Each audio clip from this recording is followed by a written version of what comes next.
Hey guys, in this video, I will show you how to make quick cuts in CapCut. Alright, let's begin. First, open the CapCut app and import or open the video you want to edit.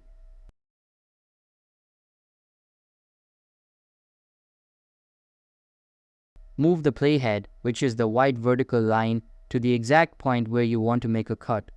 Once you've positioned it, tap the split button at the top of the timeline. It looks like a two open brackets icon. This will divide your video into separate clips. Repeat this process at every point where you want a quick cut. You can then delete or rearrange any unwanted segments to refine your video.